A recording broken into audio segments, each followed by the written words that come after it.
Police സംവിധാനത്തിൽ issues ഉണ്ടായാൽ police സംഘടിക്കാറില്ലേ? ഈ പറയപ്പെടുന്ന NGOസിൻ്റെ ആളുകൾ സംഘടിക്കാറില്ലേ? ഞങ്ങളൊക്കെ ഉറ്റവരാണ് മരണപ്പെട്ടിരിക്കുന്നത്. ഞങ്ങൾക്ക് അറിയപ്പെടുന്ന കുടുംബത്തിലെ ഞങ്ങളെ കൂടെ സംഘടനാ പ്രവർത്തനം നടത്തുന്നവർ ഇന്ന് ഞങ്ങളെ കൂടെയില്ല. അവർക്ക് ഒരു നേരത്തെ ഭക്ഷണത്തിന് വേണ്ടിയിട്ടല്ല ഈ പോരാട്ടം, അവർക്കൊന്ന് തല ചായ്ക്കാൻ വേണ്ടിയിട്ടുള്ള ഒരു പോരാട്ടമാണ്. ഈ പോരാട്ടത്തിൽ നിങ്ങളൊന്ന് നോക്ക്, ഞങ്ങൾ മാന്യമായി സമരം ചെയ്തവരല്ലേ.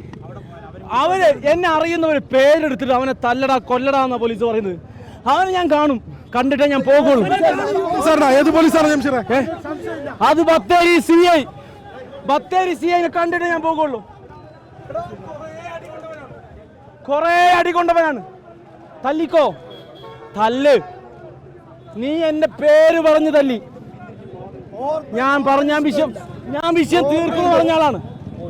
എനിക്ക് വിഷയം തീർക്കാൻ അറിയാം. എന്റെ സഹപ്രവർത്തകരാണ്. ചിരിച്ചുകൊണ്ട് തല്ലുക, ലാത്തി വീശി അടിക്കുക.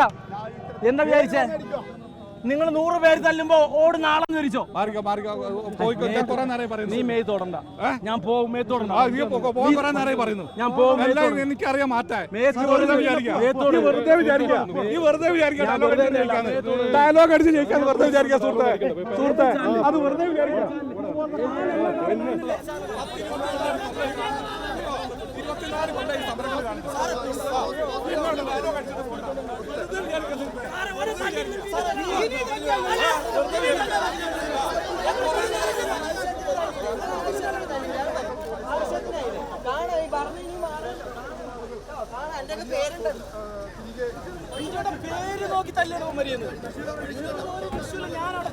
അടക്കം സമാധാനപരമായിട്ടുള്ള സമരമായിരുന്നു.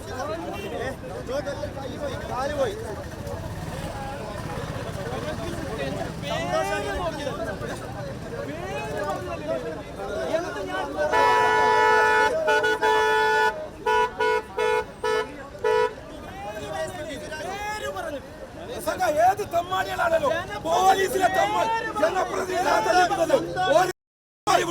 ഏത് ഡിവൈഎസ്പിയാണ് ഓന്റെ വീട്ടിൽ കിടന്നുറങ്ങൂല, ഓന്റെ വീട്ടിൽ ഓന്റെ മക്കൾ അവിടെ കിടന്നുറങ്ങൂല. ഞങ്ങൾ കടക്കാൻ എതിർത്തിരിക്കും.